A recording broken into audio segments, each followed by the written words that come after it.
손흥민 1803억 원 기록적 제안도 거절했는데 토트넘 왜 레전드 대우 망설이나. 차라리 사우디 가지. 팬들도 한숨. 주장은 기록적 연봉까지 거절하며 팀에 남았다. 하지만 토트넘 호스퍼는 손흥민 32과 장기 재계약을 망설이고 있는 듯하다. 이에 팬들도 분노를 감추지 못했다. 영국 매체 90MIN은 31일 한국 시간 토트넘은 계약 마지막 해를 앞두고 손흥민과 재계약을 결정했다. 라며 토트넘은 손흥민을 1년 더 묶을 예정이다. 올여름 손흥민이 다른 팀으로 이적할 가능성은 사실상 사라졌다. 라고 보도했다. 기존 재계약 옵션에 포함된 조항을 발동하는 셈이다. 90MIN은 스포츠 전문 매체 디 애슬레틱을 인용해 손흥민은 현재 계약을 2026년까지 연장하는 조건으로 토트넘과 재계약을 체결할 것이다. 라며 손흥민은 지난 여름에도 사우디아라비아 이적설을 일축하기도 했다. 라고 전했다. 지난해부터 영국 내에서 전해진 메가 오퍼와는 거리가 멀다. 스포츠 전문 매체 풋볼 인사이더는 토트넘은 2023에서 2024 시즌이 끝나면 손흥민과 재계약을 체결할 것이다. 라며 장기 재계약을 계획하고 있다. 거대한 조건도 내걸 것이다. 손흥민은 계약 후 토트넘으로부터 엄청난 보너스도 받을 것이다. 그는 전성기를 토트넘에서 보내게 될 것이라고 알린 바 있다. 하지만 해당 매체의 예상과 달리 토트넘은 기존 계약에서 단순 연장 옵션 발동으로 끝을 보려는 듯하다. 토트넘 팬 커뮤니티에 따르면 이미 다수의 팬은 이러한 결정에 분노하고 있다. 화가 난다. 토트넘은 손흥민을 존중하지 않는다. 손흥민은 2023 아시아 축구연맹 AFC 카타르 아시안컵 때문에 결장했음에도 많은 공격 포인트를 올렸다. 구단의 대응이 실망스럽다. 라는 등 구단을 비판하는 댓글이 줄을 이뤘다.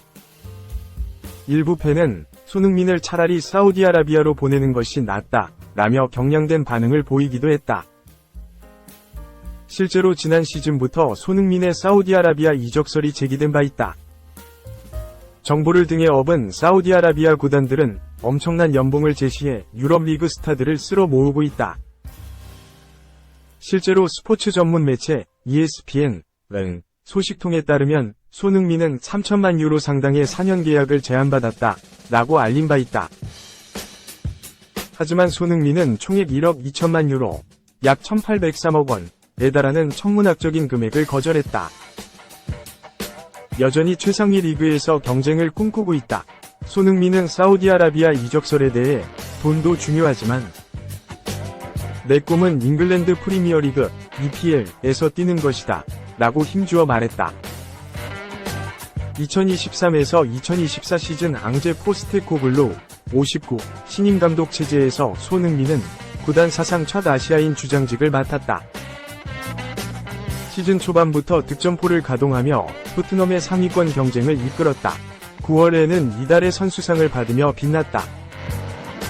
한창 경기력을 올리던 찰나 아시안컵을 위해 대한민국 국가대표팀에 한 달 넘게 차출됐다. 대회가 끝난 뒤 쉴 틈 없이 경기를 뛰었다.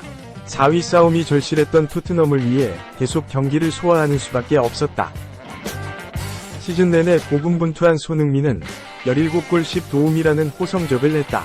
팀 내 최다 득점자로 우뚝 서며 현지 팬들의 찬사를 받았다.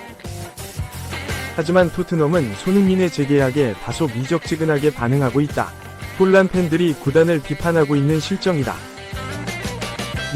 메뉴에 물린 영년 몰락 천재, 향한 절규.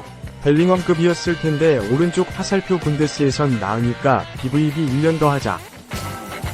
제이든 산초가 지하로 추락하는 사이 주드 벨링엄은 지상을 넘어 하늘로 날아올랐다. 도르트문트에서 맹활약은 물론 스페인 이적 후에도 대성공을 거뒀다. 주드 벨링엄이 이적한 클럽은 심지어 레알 마드리드, 레알이었다. 유럽 최고의 팀으로 꼽히는 레알로 둥지를 옮긴 주드 벨링엄은 첫 시즌부터 기량이 만개했다. 이미 스페인 라리가 타이틀을 삼켰으며 이젠 유럽 축구연맹, 우에파, 챔피언스리그, UCL, 우승컵 획득까지 노리는 상황이다. 제이든 산초에겐 현실이 야속할 만도 하다. 한때 주드 벨링엄 이상의 파급력을 자랑했지만 이제 그는 너무나 멀리 날아가 버렸다. 자신은 과거의 위치보다도 못한 지점에 서 있을 뿐이다. 한 가지 다행인 점은 부활 가능성의 포착이다. 제이든 산초는 맨유에서 도르트문트 임대 후 조금씩 기량을 찾아간다는 평을 듣는다. 이번 시즌 후반기엔 공격 포인트도 제법 기록했다. 무서운 점은 이것이 그의 데뷔 시즌이라는 점이다. 더 좋아질 것이다. 주드 벨링엄은 제이든 산초보다 전략적 접근 방식을 택했다. 라면서 어쨌든 제이든 산초는 도르트문트로 돌아왔고 즉시 적응했다. 팀을 UCL 결승에 올리는데 중요한 역을 했다. 도르트문트에서 처음 했던 것만큼 훌륭해 보이진 않는다. 그래도 EPL보다는 분데스리가에서 확실히 나은 선수다. 일단 도르트문트에서 1년을 더 보내는 게 필요해 보인다. 제이든 산초에게 가장 중요한 것은 재능을 살려내는 거다 라고 덧붙였다. 도르트문트 1기 시절의 제이든 산초를 떠올린다면 지금의 모습은 어색하다. 당시 리오넬 메시에 도전할 만한 잉글랜드의 인재가 출연했다는 의견이 지배적이었다. 그러나 제이든 산초는 예기치 못한 시기에 추락했고 외려 그 자리를 주드 벨링엄이 취했다. 그래도 제이든 산초는 아직 젊다. 좋은 기억이 있는 도르트문트에서 커리어에 찾아온 중대한 부활 기회를 잡아야 한다. 한편 제이든 산초가 뛰는 도르트문트와 주드 벨링엄이 뛰는 레알은 오는 2일 이하 한국 시각 오전 4시 UCL 결승에서 격돌한다. 성장 그래프가 완전히 판이한 두 잉글랜드 선수가 맞붙게 됐다. 과연 제이든 산초와 주드 벨링엄이 적으로 싸우는 게임에서 둘 중 누가 웃을지 주목된다. 팀 전력으로 보면 레알의 우위다. 3. 토트넘이 1에서 무관. 1년 전 경질된 콘테. 새 직장 찾았다. 나폴리행. 히어위고 오른쪽 화살표 구단 역대 최고 연봉. 유럽 축구 이적 시장 전문가 파브리시오 로마노는 1일 한국 시간 콘테 감독이 나폴리의 새로운 감독이 된다. 양측은 고정 연봉과 보너스, 초상권, 코치진을 포함한 모든 세부 사항에서 합의를 마쳤다. 라며 시그니처 멘트인 히어 위고를 외쳤다. 이어 로마노는 콘테 감독은 2027년 6월까지 유효한 계약에 서명할 것이다. 서류는 이미 승인됐다. 나폴리의 엄청난 감독 선임이다. 라고 덧붙였다.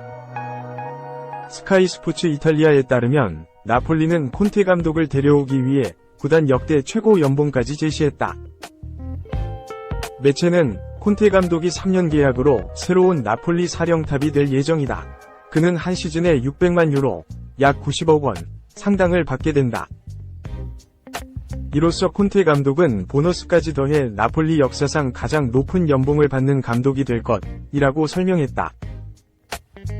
콘테 감독은 우승 청보사로 불렸던 감독이다. 그는 2011년 5월 유벤투스에 부임하며 빅클럽 생활을 시작했고 쭉 승승장구했다.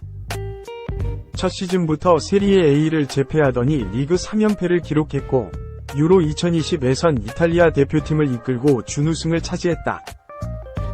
첼시와 인터 밀란에서도 성과를 냈다. 콘테 감독은 2016에서 2017 시즌 첼시를 이끌고 프리미어리그를 정복했고 2020에서 2021 시즌 인터 밀란에서 우승을 달성했다. 팀의 미래를 망쳤다는 비판도 있었으나 세리에 A 우승 4회, 수페르코파 이탈리아나 우승 2회, 프리미어리그 우승 1회, FA컵 우승 1회라는 업적은 절대 무시할 수 없다. 토트넘에서는 달랐다. 콘테 감독은 2021년 11월 중도 부임한 뒤 토트넘을 4위에 올려두며 오랜만에 유럽 축구연맹, 우에파, 챔피언스리그, UCL 진출권을 따냈다. 콘테 신화가 계속되는 듯 보였다. 하지만 기대는 곧 실망이 됐다. 콘테 감독은 손흥민과 해리 케인을 데리고도 지나친 수비 축구를 펼쳤고 경기력은 물론이고 성적까지 부진에 빠졌다. 결국 그는 클럽과 선수들은 우승 열망이 없다. 그게 토트넘의 20년 역사라며 토트넘의 무관 DNA를 비난하는 폭탄 발언을 터뜨린 뒤 2023년 3월 주의봉을 내려놨다. 그가 2011년 유벤투스에 부임한 이후로 트로피 없이 팀을 떠난 건 처음 있는 일이었다. 이제 콘테 감독은 나폴리 재건에 도전한다. 아우렐리오 데 라우렌티스 나폴리 회장은 콘테 감독뿐만 아니라 스테판 피올리 AC 밀란 감독, 잔 피에로 가스페리니 아탈란타 감독, 도메니코 테데스코 벨기에 대표팀 감독 등을 고려했다. 그리고 고민 끝에 콘테 감독을 적임자로 판단했다. 나폴리는 지난해 여름 루치아노 스팔레티 감독과 작별한 뒤 암흑기에 빠져있다. 2022에서 2023 시즌 김민재와 함께 33년 만에 세리에 A 정상에 오르는 영광을 누렸지만 1년 만에 리그 10위까지 떨어지며 몰락을 피하지 못했다. 감독도 두 차례나 경질하면서 소방수 체제로 시즌을 마무리해야 했다. 위기에 빠진 데 라우렌티스 회장은 어느 정도 자존심도 내려놨다. 그는 구단 운영에 많은 목소리를 내는 회장으로 유명하지만 만만치 않게 고집 있는 콘테 감독에게 정권을 내주기로 약속한 것으로 알려졌다. 콘테 감독은 이미 이적 시장 계획도 세웠다. 이탈리아 칼치오 메르카토는 나폴리는 지난 시즌 김민재를 떠나보낸 뒤 수비진에서 많은 어려움을 겪었다. 이를 강화하기 위해 대대적인 행보를 꿈꾸고 있다. 라며 콘테 감독이 194cm 왼발잡이 센터백 알레산드로 부온조르노를 노리고 있다고 전했다. 앞서 콘테 감독이 김민재 복귀를 원한다는 소식도 들려왔지만 현실적으로 가능성이 희박한 만큼 부온조르노로 눈을 돌린 모양새다.